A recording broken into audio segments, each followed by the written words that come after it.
इनको आप बल्ब से या नर्सरी से छोटे प्लांट लेकर के ग्रो कर सकते हैं। इनके जो प्लांट होते हैं नर्सरी में आपको 60 रुपए से लेके 120 या 150 तक आपको मिल जाते हैं।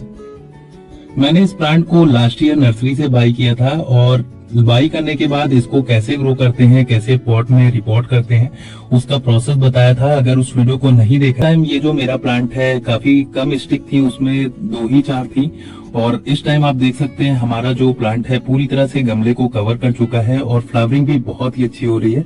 तो ये दूसरा साल है इस प्लांट का और बहुत ही अच्छी फ्लावरिंग हो रही है। तो आप कोशिश करिए जब भी आप मार्केट से प्लांट को लेने जाएं तो उसमें 1 या 2 स्टिक फ्लावर की जरूर से दिख रही हो, तभी आप वैसा प्लांट लीजिए, क्योंकि ऐसे प्लांट में मैच्योरिटी होती है और वो ज्यादा से ज्यादा ब्लूमिंग करता है और अच्छे से फ्लावरिंग करता है। और अगर आप इनके छोटे प्लांट लाते हैं तो वो पहले मैच्योर होगा तभी आपको फ्लावर देगा। तो इसीलिए आप फ्लावर ब्लूम हुआ वाला प्लांट ही लीजिए जिसमें फ्लावर पहले से ही ब्लूम हो, ताकि वो ज्यादा से ज्यादा आपको फ्लावर देगा और नेक्स्ट ईयर भी जल्दी से ये सीजन आते ही ब्लूम करना शुरू कर देगा। और अगर आप इनके बल्ब ले रहे हैं तो काफी बड़े साइज के ही बल्ब लीजिए, तभी वो अच्छे से मैच्योर होंगे और जल्दी फ्लावरिंग करेंगे। तो आप देख सकते हैं हमारा जो रजनीगंधा का प्लांट है उस पे day by day new stick आती जा रही हैं और फ्लावर भी आपको देखने को बहुत सारे मिल रहे हैं। तो हमारा जो प्लांट है अभी इस पे 3 फ्लावर स्टिक दिख रही हैं जिसमें गुच्छों में बहुत सारे फ्लावर आपको दिखाई दे रहे हैं। और इनको ग्रो करने के लिए आपको ध्यान रखना है कि आपका प्लांट अच्छे से फ्लावरिंग करे, उसके लिए इसको डायरेक्ट सनलाइट वाली जगह पे रखना है। इनको लगभग 5 से 6 घंटे की डायरेक्ट सनलाइट मिलनी चाहिए, ऐसी जगह आपको रखना है, तभी आपका प्लांट अच्छे से ब्लूम करेगा, इसमें फ्लावरिंग अच्छी होगी। तो इस बात का आपको ध्यान रखना है। तो ये जो रजनीगंधा के प्लांट होते हैं विंटर में फ्लावरिंग करना बंद कर देते हैं और सिर्फ इनके गमले में ट्यूबर बचते हैं। तो कुछ दिन पहले मैं आपको ले चलता हूं, आप देख सकते हैं जब मार्च में ये विंटर को कंप्लीट करके फिर से इसने ग्रोथ लेना शुरू किया और आप देख सकते हैं कितने अच्छे से इसने ग्रोथ लेना शुरू कर दिया। ट्यूबरोज की सबसे अच्छी खासियत ये होती है कि एक बार आप इस प्लांट को लगा लेते हैं तो आप इनसे कई सारे प्लांट तैयार कर सकते हैं। इनके कई सारे बल्ब मिट्टी में बन जाते हैं और आप इसको जब ये मैच्योर हो जाए तब इसको कई सारे प्लांट में बदल सकते हैं। तो कुछ दिन और बीतने के बाद आप देख सकते हैं हमारा जो प्लांट है ज्यादा से ज्यादा ग्रोथ लेने के बाद इसमें आप फ्लावर के लिए बहुत सारी बड आना शुरू हो चुकी हैं और बहुत ही अच्छे से इनकी ग्रोथ हो रही है। तो इनको आप सही तरीके से सही मिट्टी में लगाएंगे तभी आपका प्लांट अच्छे से फ्लावरिंग करेगा। तो ये एक ट्यूबर वाला प्लांट होता है यानी बल्ब वाला प्लांट है। तो इसके लिए आपको जो सॉइल मिक्स तैयार करना है वो बिल्कुल सैंडी सॉइल होना चाहिए यानी बल्बी मिट्टी होना चाहिए, तब आपका प्लांट बहुत ही अच्छे से ग्रो करेगा और उसमें फ्लावरिंग भी आपको ज्यादा से ज्यादा मिलेगी। कुछ दिन और बीतने के बाद आप देख सकते हैं हमारा जो फ्लावर का बंच है वो बहुत ही अच्छे से ग्रो हो चुका है। अब इसकी जो कलियां हैं ब्लूमिंग के लिए रेडी हो चुकी हैं। तो लगभग 3 से 4 दिन बाद जब इस तरह से दिखने लगे तो फ्लावरिंग आपको होती हुई दिखाई दे जाएगी। तो काफी सारे फ्लावर की स्टिक आप देख सकते हैं हमारे प्लांट पे है और इसी तरह आप अपने प्लांट पे भी ले सकते हैं। तो अभी मैं आपको फर्टिलाइजर देने का भी प्रोसेस बताने वाला हूँ, तो वीडियो पे आपको बने रहना है। तो चलिए अब हम कुछ आपको तरीके बताते हैं जिससे आपके प्लांट पे ज्यादा फ्लावर मिले। तो सबसे पहले तो आपको ध्यान रखना है कि आपके प्लांट पे जितनी भी एक्स्ट्रा लीव्स हैं, पुरानी लीव्स हैं, उनको हटाना होगा, तभी आपके प्लांट पे ज्यादा अच्छी फ्लावरिंग होगी।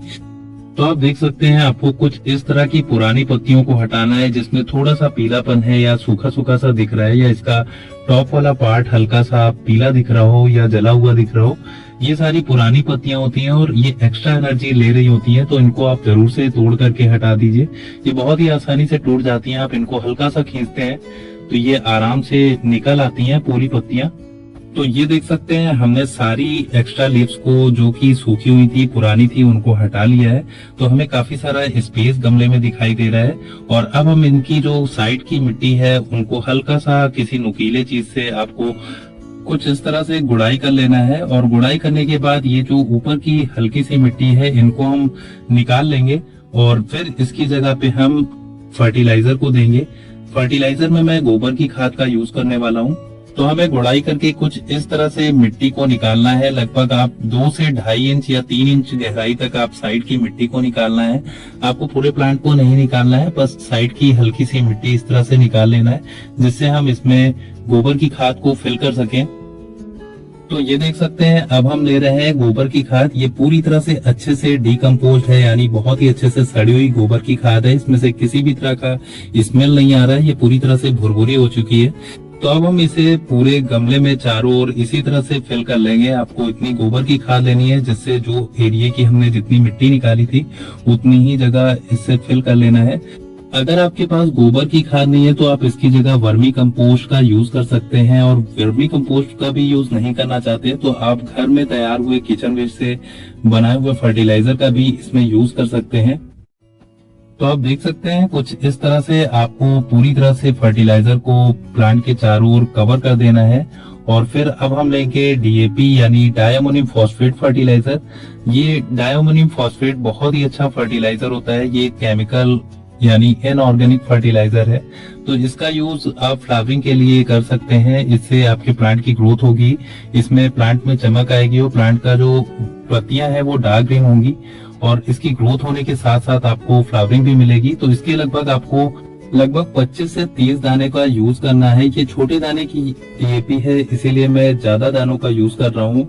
आप पॉट के साइज के अकॉर्डिंग ही यूज करिएगा। आप अगर बड़े दाने की डीएपी लाते हैं तो लगभग आपको 20 या 15 दानों का ही यूज करना है, उससे ज्यादा दानों का यूज नहीं करना है। अब इसके बाद हम इसमें अच्छे से पानी दे देंगे, जिससे पानी के जरिए हमारे जो प्लांट का रूट है उसको फर्टिलाइजर मिलेगा और उसकी ग्रोथ अच्छी होगी और हमारे प्लांट पे फ्लावरिंग भी अच्छी मिलेगी।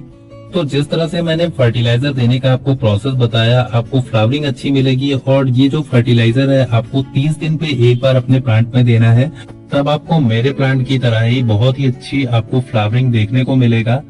प्लांट पे फ्लावरिंग ना होने का सबसे बड़ा रीजन ये होता है कि आपका प्लांट हो सकता है मैच्योर ना हो, तभी आपको उस साल प्लांट पे फ्लावर नहीं मिल रहा है। तो आप जब भी मार्केट से अगर प्लांट लेके आ रहे हैं या ट्यूबर ले रहे हैं तो ट्यूबर काफी हैवी साइज के ही लीजिए, और प्लांट भी ले रहे हैं तो प्लांट में कोई ना कोई फ्लावर की स्टिक ब्लूम हो तभी आप उस प्लांट को लीजिए। तो ट्यूबरोज के प्लांट को केयर करने का, उनको फर्टिलाइज करने का और इन पे ज्यादा फ्लावर लेने का ये जो मैंने प्रोसेस बताया आप जरूर से फॉलो करके देखिएगा, आपको बहुत ही अच्छा रिजल्ट मिलेगा। और अगर आपका कोई सवाल जवाब हो तो आप कमेंट बॉक्स में कमेंट करके मुझसे जरूर पूछिएगा, मैं उसका रिप्लाई जरूर से दूंगा। इसके अलावा आप मुझे इंस्टाग्राम पे भी फॉलो कर सकते हैं। मेरी इंस्टाग्राम आईडी आप देख सकते हैं स्क्रीन पे। आप इसके जरिए भी आप मुझसे कमेंट करके पूछ सकते हैं, मैसेज करके पूछ सकते हैं। तो फ्रेंड्स, अगर ये वीडियो आपको अच्छी लगी हो तो वीडियो को लाइक कीजिएगा, चैनल पे नए हैं सब्सक्राइब कीजिएगा। आज के लिए इतना ही, टेक केयर, बाय बाय।